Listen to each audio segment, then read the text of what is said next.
My physicality. Okay, if you all would, please rise and join us in the Pledge of Allegiance. Pledge allegiance to the flag of the United States of America and to the republic for which it stands, one nation, under God, indivisible, with liberty and justice for all.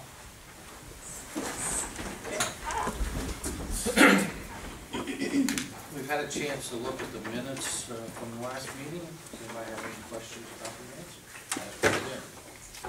Hearing none, is there a motion to approve the minutes from the May 26th regular meeting? So moved. Second. Roll call, please. Mr. Wade? Yay. Mr. Metersbaugh? Yay. Mr. Gabbard? Yay. And we have the fiscal officer's business. Anything to report tonight specifically? Okay. And we have the current bills to pay. We have had a chance to look at the current bills. Anybody have any questions of those?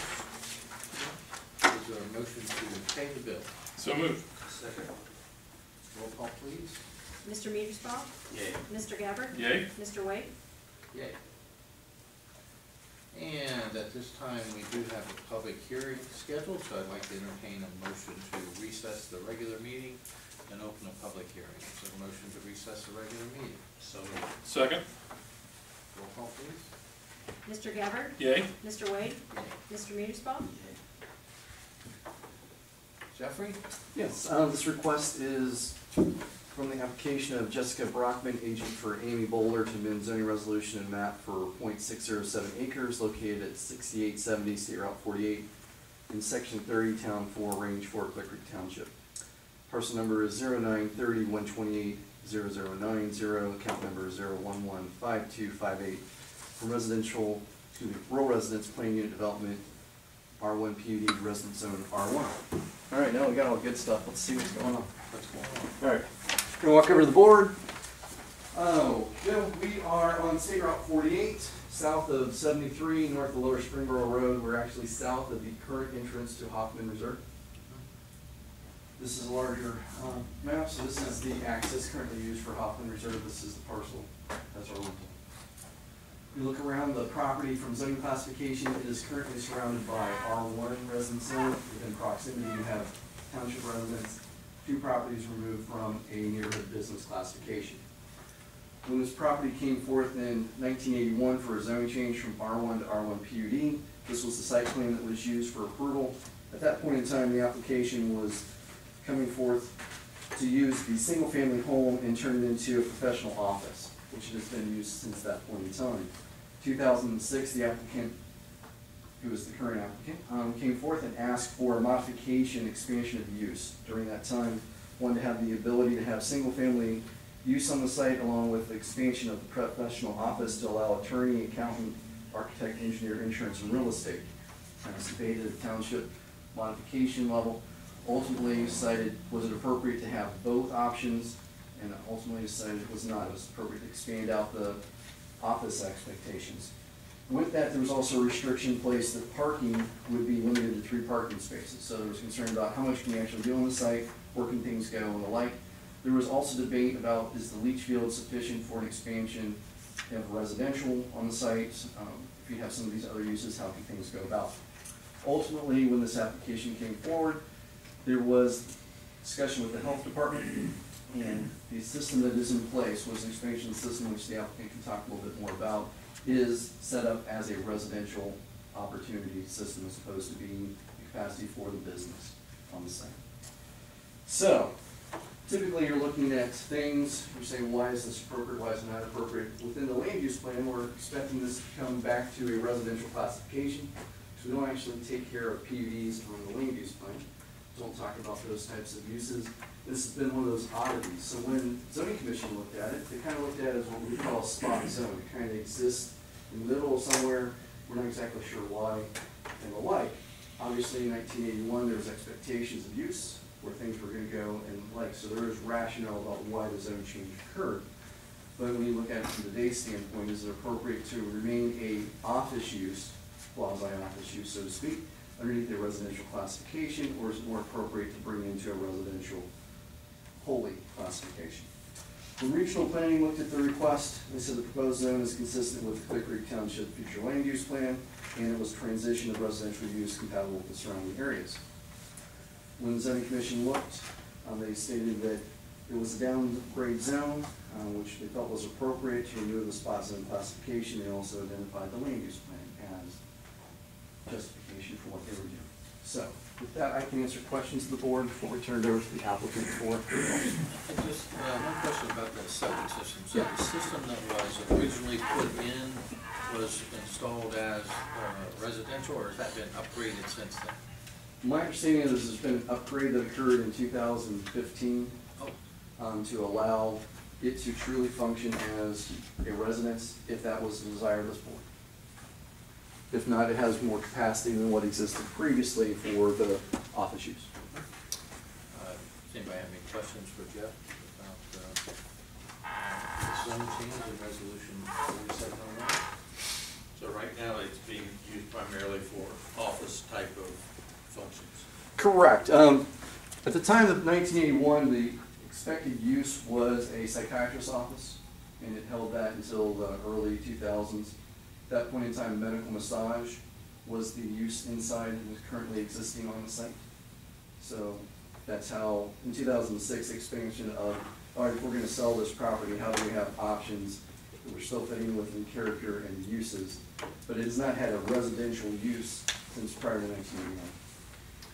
So if we make this change, then the current business will have to be out of there by the time this goes through its whole process. Well, that becomes the craziness of all of these questions. And typically you have legal nonconforming expectations that exist, and you're allowed to continue a previous use up to 24 consecutive months of disuse before it actually goes away. Okay. Since it was a PUD, and this is part of what, when we were at regional planning, debate occurred, was it appropriate or not to remove a PUD, because typically you put a PUD on a property to bless things and make sure that it all binds together, and this was a removal. And then I asked the question, is there any case history, so to speak, in Warren County of removing the PUD? And we would be the first to do such a thing. Not to say that it's not an appropriate action, but it's the first time in which the request has been made to regional planning to remove a PUD.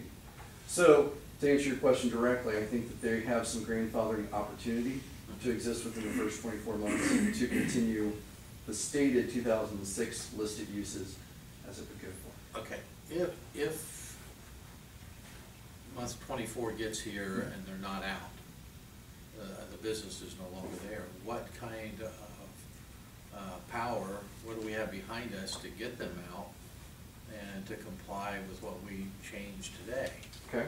if we decided to change it? Truly, they have the ability to continue to use it. So let's just, we're talking in general terms, that they have medical massage currently in place. They continue that. It's only when they cease using it for any of the opportunities, then the clock starts. So cease and use for 24 months consecutive, Actually, that makes sense. then that would kick in. I should. No, it's one of those things that zoning people worry about and the rest of the world doesn't always think about. So no trouble. Sometimes we take it for granted that we understand what's going on. Well, I guess I'm wondering why we even request this if we think they're gonna be in there for a couple of years, or maybe they're not, maybe they're gonna get out. Yeah, it comes back to what's their desire, what's the short-term, long-term desire. The understanding I have from the applicant, and of course, the applicant's here does not yet present information, but it's the desire to sell the property. There's been a desire to sell the property since 2006. There's been some expectation of what can we sell this property for at a future point in time. The property owner's moved out of state, comes back a couple times during the month to do medical massage, leaves again, and the like. So I believe since they're wanting to go to residential, they have an individual who would want to purchase it, use it specifically for single-family use. So she's still using the property a couple of times a month, and that's the extent, because I know this property well, and it doesn't appear to me that there's a lot going on. Correct. My understanding is that the schedule has been kept over the years since she has moved out of state, and she still comes back to that facility. Okay. And then the grandfather capability for the 24 months ceases once it's sold. The new people coming in can't use it at all. That's my question. No, it is, runs with the property, With the not with property, the not the owner. person. So it's a use on the site. And it's not necessarily the business that's there now. If another business would move in without an interruption, it could go on also. Correct. But the interruption has to be 24 months. Consecutive months, yes. So if we go down the path and the individual utilizes, let's just say, for example, that you say it's appropriate to go to single family, Right. because we're using that scenario. And they live on the site for 18 months and then they sell it. In theory, it still has the ability of the residual 6 months, if I did my math right, on Monday night, to have the potential for that to go back into the office use in addition to the residential. So there would be some tracking that would need to occur through time. Ultimately, I believe the applicant probably has a better feel for the use that the property owner wants to do and the like. Okay. So she probably. All right, I'm sure we would like to have her come up. Let's see, okay. You're Jessica Brockman? Yes. Jessica, if you would come to the podium, please, and state your name and your address, please. Jessica Brockman, 2700 Kettering Tower. And can you tell us what the plan is, the real plan there? Yes, yeah, I don't think she's been using it very much. I mean, she lives in Colorado now, so she only comes back maybe every few months, just more to check on it than anything else. And she's been trying to sell it for quite some time, and I think most of the interest she's had is as a residence, not as a business. She can't sell it as a business. So I don't think anyone would want to use it as a business if it did get changed. So I don't think that 24-month would be an issue, but yeah, I mean, she doesn't come back very often. I think she's been back once that I've known in the past, maybe 6 months Okay. to use it. So right, I mean, most of the time it's not even occupied, it's just. This was a piece of property that we actually made an offer on to buy, and we could not come to terms. That was that small little. Right. We couldn't come to terms with her on that. So I was wondering, has she actually set a price on this yet? I think she has. I don't know for sure So what we're not it is, sure but I about think the it is. amount. Yes, Okay. I think she has. All right. Very good. Okay, do you guys have any questions for Jessica? Well, if I have a question for Jessica, I'm just thinking out loud. I'm not sure what makes it more attractive to go back to R1 from R1 PUD. Well, if she Because was- R1 PUD, they could live in like a residence anyway, correct? Not under this. No, Not the way in under which that? it was limited through the 1981 limitation in 2006. The limitation was away from residence completely. Correct, Okay. only for the, Okay. it functioned comparable to a home occupation without someone living on the site. I got you now then. I misunderstood the specific definition. This opens up her options to sell it. Right. She could sell it as a business, or she can sell it as a residence. And they could come back to us and ask for the PUD to be replaced. Am I right, Mr. Palmer? Yeah, they have the opportunity to ask for anything as a property owner. Okay. Well, it's certainly a unique situation, that's for sure. Mhm.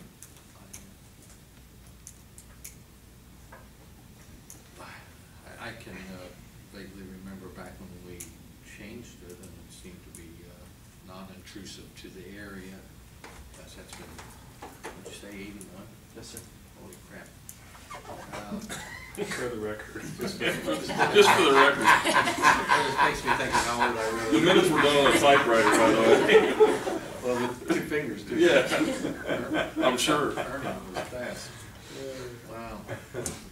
Okay, I do remember that. All right. Well, personally, I don't know as I see a real need for the change, but I don't know that it hurts if we change it. We will have the same thing we have now. If somebody wants to put an office in there, it's an office and continues. If after they sell it after 24 months as a residence, it can't go back to that, so it has to stay as a residence after 24 months of continuous use, which can always be real tricky if they move in and out a couple times. Yeah, it would take some traffic. But we'll deal with that when the time comes. Anyway, as far as I'm concerned, what do you guys think? I don't have a problem with it. My only request would be that they make sure and communicate this particular change when the sale's made, so the people that are buying it know what they're getting as far as this, because it can remain a PUD, I mean, in perpetuity, so. Okay. Well, if no further questions, thank you, Jessica, very much. If no further questions, is there a motion to approve or deny resolution 47. Mr. Oh, Hall. if we If I better could, go back sir. to the regular meeting. Yeah, and just for the record, there were individuals joining property owners that were present at the zoning commission that are not here. Thackeray's, which are the property immediately to the east that are landlocked, that use the access north to get in. They were in opposition to that, but they have not shown up this evening, just so that you're aware of what was going on in the neighborhood. No other individuals were present at the zoning commission. Okay, then I'd like to entertain a motion to adjourn the public hearing. So moved. Second. Roll call, please. Mr. Wade? Yay. Mr. Mearsclaw? Yay. Mr. Gabbard? Yay?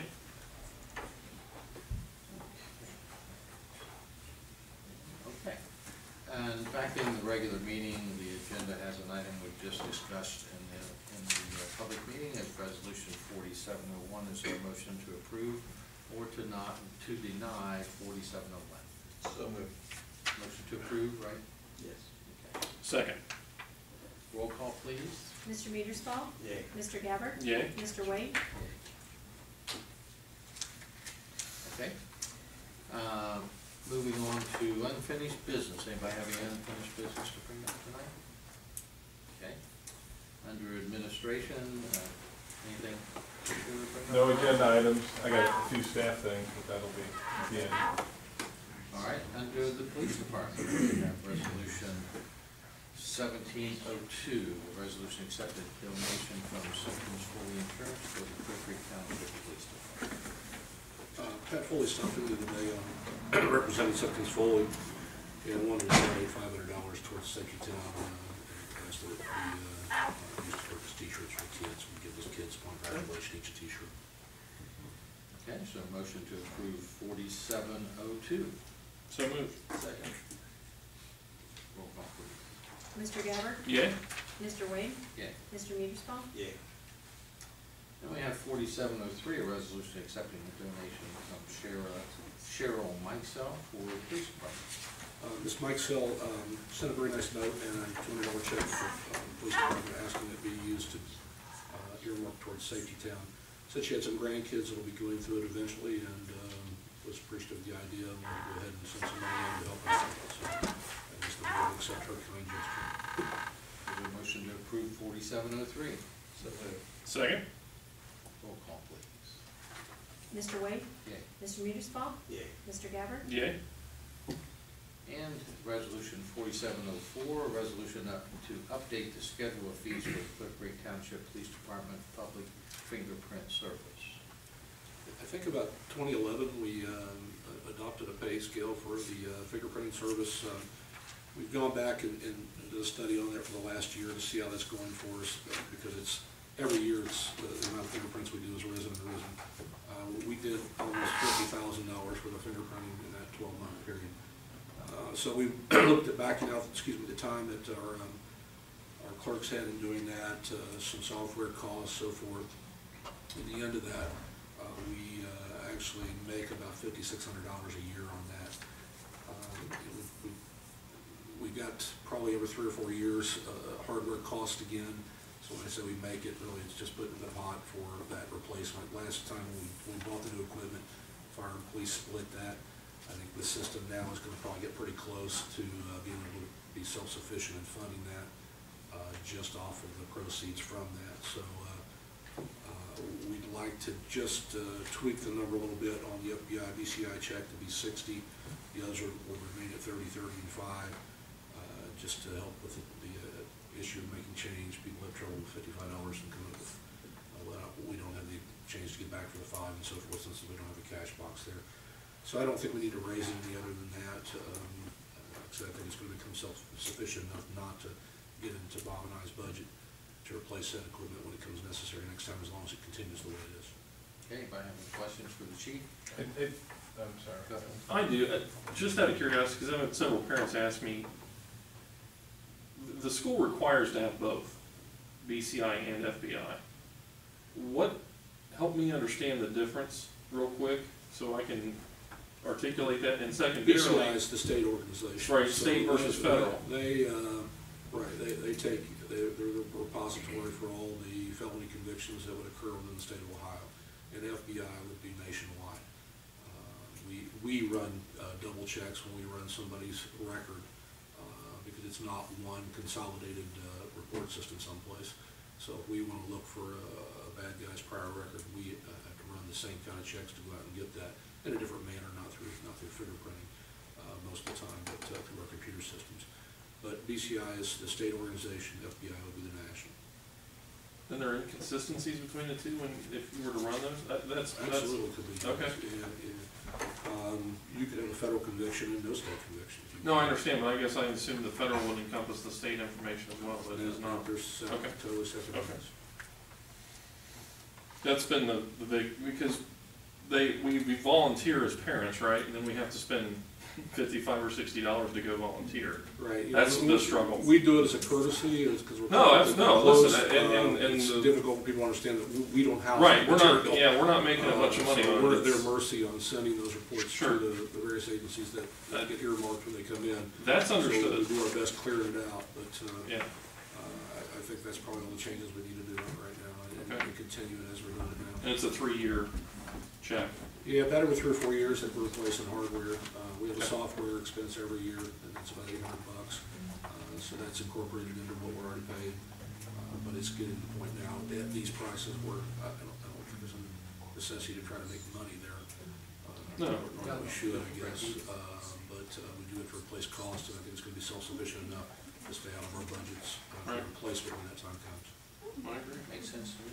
I do want to add some supplement to what the chief just walked through, because I was pressing to look at it as well, and is there a need to discern between township-related fingerprinting and somebody who comes in from elsewhere, and that was what prompted me to kind of look at that. Seems not practical to try and do that, so the chief had gathered the numbers for the last year, but breaking the numbers down, if we raise the one fee to $60, which is $5 additional to the combination fee, that covers, the total amount covered is a little over 13 hours of one of our clerks' time for the week. If the same amount of fingerprints get done, so we process that times 5, we cover about a little over 13 hours a week with all the other costs factored in. That's basically what we're covering, which seemed extremely fair. And, I could probably make an argument to cover more of that cost, but we need them there anyway, so they're kind of doing a dual Sure. role. So I just want to make sure that's clear, we're not really making any money on this. We're covering our costs, covering the fingerprint costs, and then some of the software hardware stuff. Yeah, it's a service we provide, and it's not necessarily doesn't come without some headaches, so I definitely ought to try to break even on it. A lot of places will charge extra for outside aid if you don't live in the area. We looked at that, but the problem is we probably spend more time at the desk trying to figure out who lives where and whether or not they're in the city or the township. You got people who live outside that come here to work, and vice versa, so. Well, the city doesn't provide this service. Yeah, so it seemed like it would just be more work on a clerk's step to try to ID people than what it's worth. So I would suggest we just keep doing the same thing. Okay, any other questions, comments? Okay, is there a motion on 4704? To approve, so moved. Second. Roll call, please. Mr. Mearsclaw? Mr. Gabbard? Yay. Mr. Wade? Yay. And we do have the police monthly report next. Keep anything particularly you want to point out? Yeah, I want to hit a few highlights, and I want to talk about safety times a little bit since it started today. Okay. Last month, just had a couple of heroin arrests last month. It's always troublesome when you see that. Chief Kidd and I are sitting on a board at the atrium relative to the heroin issues and the sheriff and so forth. And it's a grant that the atrium got. We've got about a 6-month span to try to come up with some ways to try to address that in some way. So troublesome when you see that. We had at Ridgeville, we had a stabbing, robbery, kidnapping. Elderly gentleman was robbed at knife point, was cut, was forced inside his home, which constitutes the kidnapping. We got 1 arrest out of that, 1 more pending, and 1 one to identify. The officers did a great job on it. They went to B&B and found a video where they stopped and got some groceries before they did the robbery. So the guy that did the robbery had a mask on.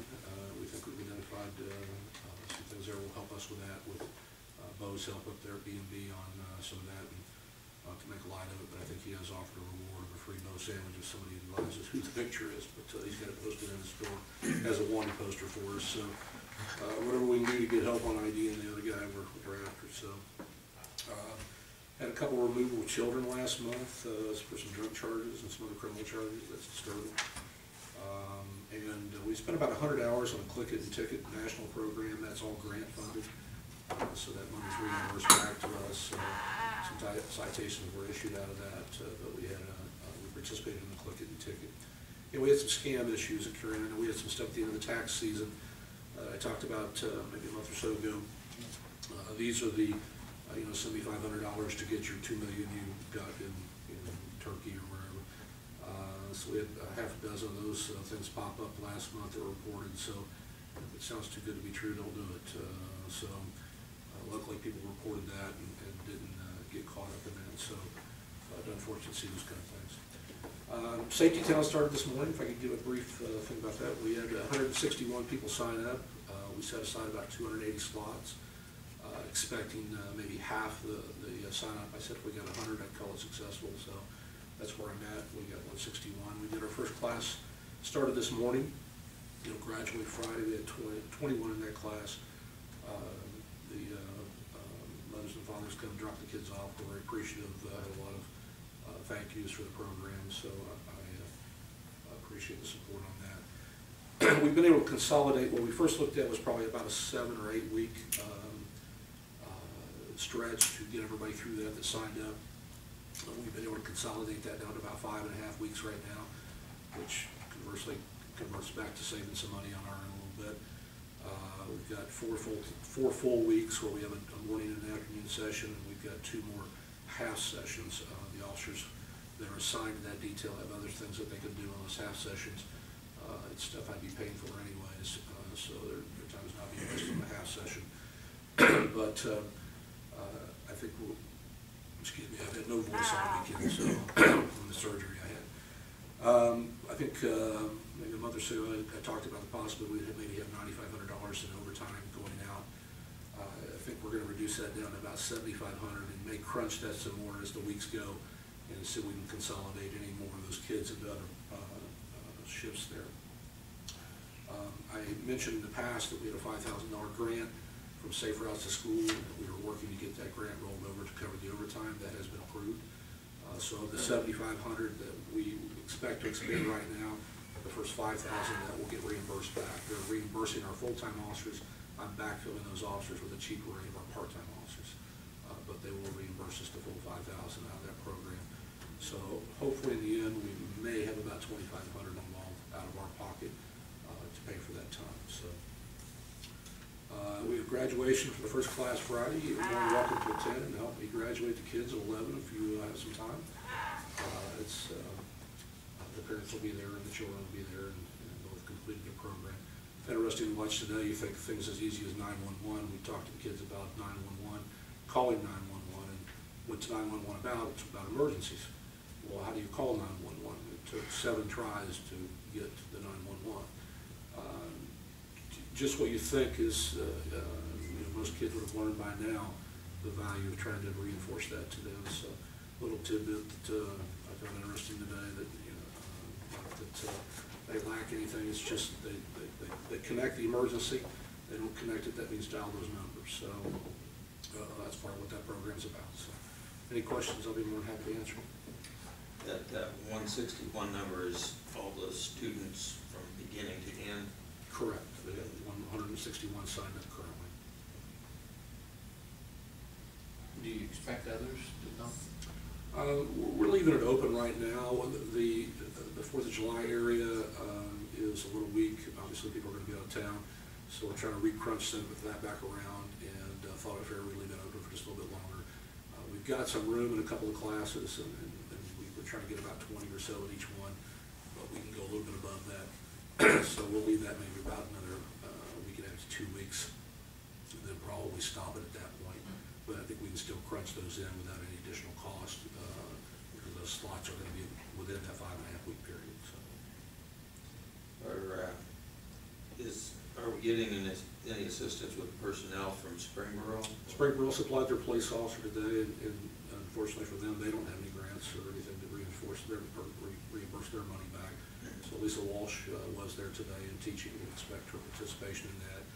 And they have supplied some printed material that they had access to relative to internet cautions and so forth for the kids. And that's part of the program, teaching the strangers that are on the internet. So they are picking up some of that now, and they do have one of their people up there helping teach, which did a good job. Okay, any other questions for the chief about his report? Okay, moving on to the fire.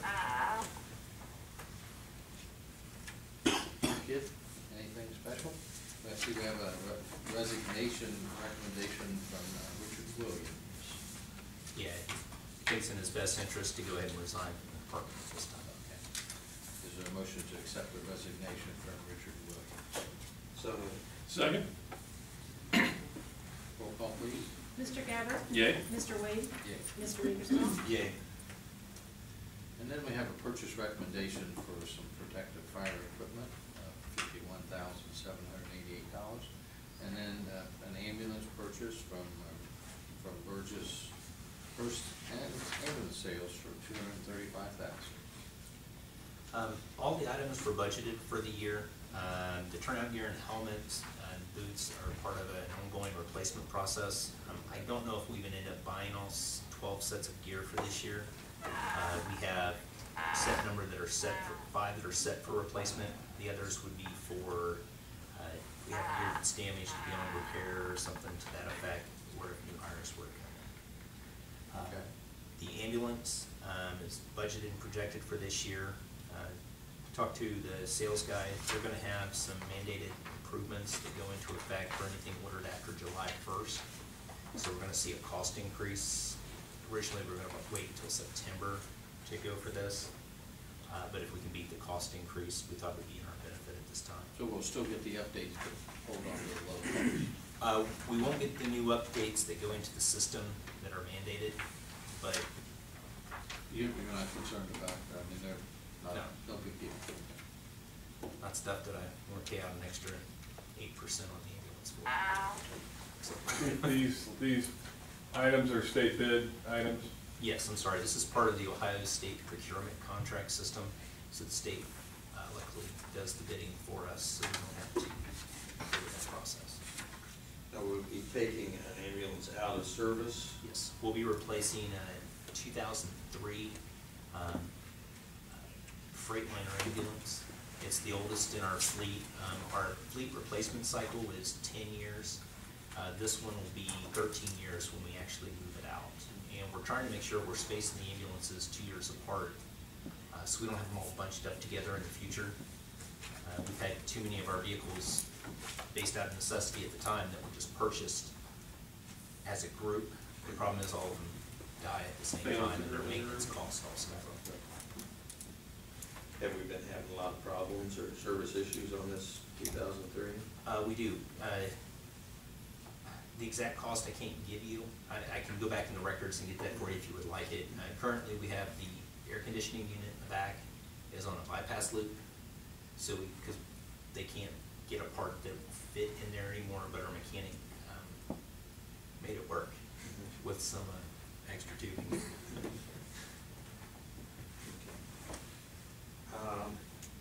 When will we be getting some input from the audit team concerning the fire department? Report for the fire, I know they're reviewing their draft of it now. We should have something in the next 2 weeks. It would be a draft form. I mean, they're going to want to come in and make a presentation. But I think if you're referring to just checking the purchase of an ambulance through what they've seen in their report, should have that in the next 2 weeks by the next meeting. I did talk to the chief about that, and if you wanna play this out till the next meeting and have that report to look at, or at least understand that that's part of it or not part of it. I think Timing wise, it's not. as long as that won't negate us, you know, from getting the pricing, you know, I think it's in our best interest to have all the information that we can and then decide. Yeah, I don't think the timing wise that's a problem. If you wanna, go ahead. What I'll stress is that we'll have to have a very quick turnaround for what we call the pre-built meeting. Because we can't complete that in that week of the next trustees. If our salesperson ends up being not available, then we will miss the deadline. Just You have to have the build meeting basically prior to finalizing the order to meet the July 1st deadline? it's where you agree to all the specifications of the vehicle. So if there's anything in the quote that would be an error or a fix, it should not be an issue, but I'm just, Can you get the quote now and I have the leading quote up right to, now. I mean, can you do some of that stuff between now and the next meeting to? Until we have a PO to purchase it, it doesn't matter. That's when the orders will be official. So, we can have it Even ready though to the go. orders won't be official, you can still look at the documents. Yeah, we've got the documents, we've already reviewed them. It'll be Okay. getting the PO to them Did you- and meeting with them for a sign-off meeting. Okay. So I don't know what his schedule is that week. Did you see anything in there that you thought was going to be a problem? It's the exact same build-out model that we have on the two previous ambulances. If it make, I mean, we're looking at the 22nd, so we've got a full week and a partial of the next week, correct? Because the Wednesday of the next week would be July 1st, Yeah. so, Well, I have no problem waiting to see. neither do I. That doesn't make a difference. I don't think the 2 weeks is going to hurt us anyway. So I guess we could certainly, in reference to the fire district and the purchase recommendation for the ambulance, let's back up just a little bit, and go back to the personal protective equipment. Let's go ahead and entertain a motion to approve or deny that purchase, and then we'll decide what we're gonna do on that. So there's a motion to approve or deny the Phoenix Safety Outfitters equipment at 51,788. So moved. Motion to approve. Second? Roll call, please. Mr. Mearsclaw? Yay. Mr. Gabbard? Yay. Mr. Wade? Yeah. And then on the ambulance, I think probably the thing to do would just not act on this, just have something I happen. mean, you could table it till the next meeting. Can we make sure that we get the draft copy by then, just so we don't have to? Yeah, I had lunch with Jonathan today and told him that we talked about this, so that shouldn't be an Okay. issue. Okay. All right, is there a motion to table item, the second item under purchase recommendation? So moved. Second? Roll call, please. Mr. Gabbard? Yay. Mr. Wade? Yeah. Mr. Mearsclaw? Yay. I might point out that, just of interest, several years ago, we went to a standard rather than a custom, fire and safety support. And they used to have to be custom. Give us the. Over $100,000. And it took a year to get it built because it was constant changes and. We'll still be looking at almost a year before, it'll be 9 months before we get it. It's amazing. It is. When you think about how many of them, I mean, But it used to be they would have the chassis where you could, they'd pretty much go out, grab one, and then start working on it. Yeah. Now, they won't even purchase the chassis or put an order for it until they have a commitment. Then you gotta wait for Yeah. Navistar to build it. well, that's And good business sense on their part as far as that goes. They don't wanna sit on that. Okay. All right, moving on from the ambulance to the monthly report. Anything particularly you want to point out there, Chief? May 7th, we participated with Dayton Metropolitan Medical Response Systems for a disaster exercise. You may have seen the article in the paper. I don't believe it mentioned us in there at all, but we're just one of many agencies that participated by sending personnel out for multiple location tornado strikes.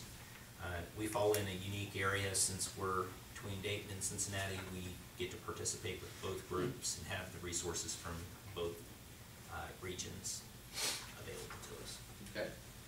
Anything else you'd like to point out about your monthly report? Anybody have any questions about the monthly report? Okay. Then moving on, anything else from the fire district at all? Any subjects? Okay. Moving on to the zoning department, joyous occasions. Yeah, I have resolution 4705, which is a nuisance, for 1646 Lower Springboro Road. It is a grass nuisance. I think that's the minimum I need to put forth for each, the address, it's a grass nuisance. All And I can answer questions as we go through. You do have pictures that are accompanying the resolution, if there was any questions. Okay. Is there a motion to approve? I know Brian's not gonna let us do these all at once. No, Sorry. The attempt was already made. That's right. Maybe as fast as 15 you've ever seen. Is there a motion on 4705? So moved. Second. Roll call, please. Mr. Wade? Yay. Mr. Mearsclaw? Yay. Mr. Gabbard? Yeah. And 4706. Yeah, this is for 4695 Wayne Boulevard. This is a first step. We're just gonna cut the grass, then we're gonna have to assess what's going on. This was a property that we dealt with several years ago that was abandoned, dilapidated and the like. We need to actually see what's there so we know what can additionally be fixed, but this request is just to mow the grass so that we can get to it. Okay, so motion to approve 4706. So moved. Second. Roll call, please. Mr. Mearsclaw? Yay. Mr. Gabbard? Yeah. Mr. Wade? Yay. And 4707. This is at 9581 Mintwood. This is actually for the rear of the site. We're dealing with additional issues with the health department with regards to the structure and activities, but the rear yard is what we're requesting under this to be mowed. Okay, so motion to approve 4707. So moved. Second. Roll call, please. Mr. Gabbard? Yay. Mr. Wade? Yay. Mr. Mearsclaw? Yay. And 4708. This is for 9767 Blue Spruce. Needs the grass to be mowed. So motion to approve 4708. So moved. Second. Roll call, please. Mr. Wade? Yay. Mr. Mearsclaw? Yay. Mr. Gabbard? Yay. And 4709. This is the first lot in Orchard Meadows. These are vacant lots that you're going to see through here. It is in need of mowing. Okay, motion to approve 4709. So moved. Second. Roll call, please. Mr. Mearsclaw? Yay. Mr. Gabbard? Yay. Mr. Wade? Yay. And 4710. Is lot 2 of Orchard Meadows in need of mowing. Motion to approve. So moved. Second. Roll call, please. Mr. Gabbard? Yay. Mr. Wade? Yay. Mr. Mearsclaw? Yay. And 4711. Lot 4 of Orchard Meadows. These two. So motion to approve. So moved. Second. Roll call, please. Mr. Wade? Yay. Mr. Mearsclaw? Yay. Mr. Gabbard? Yay. And 4712. Is lot 8 of Orchard Meadows subdivision. Needs Is to be there mowed. a motion to approve? So moved. Second. Roll call, please. Mr. Mearsclaw? Yay. Mr. Gabbard? Yay. Mr. Wade? Yay. And 4713. Lot 9 of Orchard Meadows. Is In there need of a mowing. motion to approve? So moved. Second. Roll call, please. Mr. Gabbard? Yay. Mr. Wade? Yay. Mr. Mearsclaw? Yay. And 4714. That's our motion, excuse me, same Oh, thing. so it's lot 14, but yes, same thing. Is there a motion to approve 14? So moved. Second. Roll call, please. Mr. Wade? Yay. Mr. Mearsclaw? Yay. Mr. Gabbard? Yay. And 4715. Is lot 16 of Orchard Meadows in need of being mowed. Is there a motion to approve? So moved. Second. Roll call, please. Mr. Mearsclaw? Yay. Mr. Gabbard? Yay. Mr. Wade? Yay. And 4716. Lot 19 Orchard Meadows. So moved. Second. Second. Roll Go call, down to that please. subdivision. Mr. Gabbard? Yay. Mr. Wade? Yay. Mr. Mearsclaw? Yay. And 4717. Yeah, we've moved out of that subdivision to a new subdivision. This is Stone Ridge. It's lot 183 Stone Ridge. Yes. In need of mowing. Needed mode. Is there a motion to approve 4717? So moved. Second. Roll call, please. Mr. Wade? Yay. Mr. Mearsclaw? Yay. Mr. Gabbard? Yay. And 4718. This is in lot, This is in Glenwood subdivision, it's lot 184. It's one that is privately owned as opposed to the ones that had gotten mowed by the developer, so it's needed. Okay, so motion to approve 4718. So moved. Second. Roll call, please. Mr. Mearsclaw? Yay. Mr. Gabbard? Yay. Mr. Wade? Yay. And 4719. A 185 Glen Ridge is also in need of being mowed. Okay, so motion to approve. So moved. Second. Roll call, please. Mr. Gabbard? Yay. Mr. Wade? Yay. Mr. Mearsclaw? Yay. And we have an addition of 4720. Yes, this is at 3531 Springboro Road. In addition to it being mowed, there's also a known mattress that needs to be removed. Request that you declare as a nuisance also. So motion to approve 4720. So moved. Second. Roll call, please. Mr. Wade? Yay. Mr. Mearsclaw? Yay. Mr. Gabbard? Yay. Okay. And would you happen to have any more news? That's all the nuisance I've brought this evening. If you have any additional, I can look at those. Just out of curiosity, Orchard Meadows, is that what we were, or Orchard, what, Yeah, Orchard Meadows is across from Hidden Valley Right. Fruit Farm. is the same developer own all these? Yes, it's the same person who is choosing at this point in time not to mow his grass, but I think it has a ripple with an update I'll give you with the monthly. Okay. All right, then moving on to item 17, actually, would be the monthly report. Yeah, I can answer questions regarding the monthly. We seem to be up in several areas. Just as an update, the Ulrich court case that we've had pending since November is finally resolved. Of the 11 items, he pled guilty to 2, paid court costs. I waived zoning fees associated with that so that we could resolve the matter. It's good, since the grass was high over the course of the past weekend of the Strawberry Festival, no one parked there. Now that the grass is requested to be mowed, we'll see if we can continue the good behavior and the like, but ultimately, we were able to resolve things, only took until now. So, that's positive. The other element, just so that you're aware, if you've not been up to State Route 741, the Hall property now has a sign for an auction. That's auction scheduled for this week. If they actually get a bidder who buys it in its entirety, then they will have up to 3 months, I believe. That's true, 90 to 120 days to have for cleanup to occur. So, in theory, either way, 2015 may see great changes for that property. So those things just, as I you're know out. they have had some interest, but 3 people inquire about purchasing it all. Okay. Now, whether they'll show up, they have to put a $5,000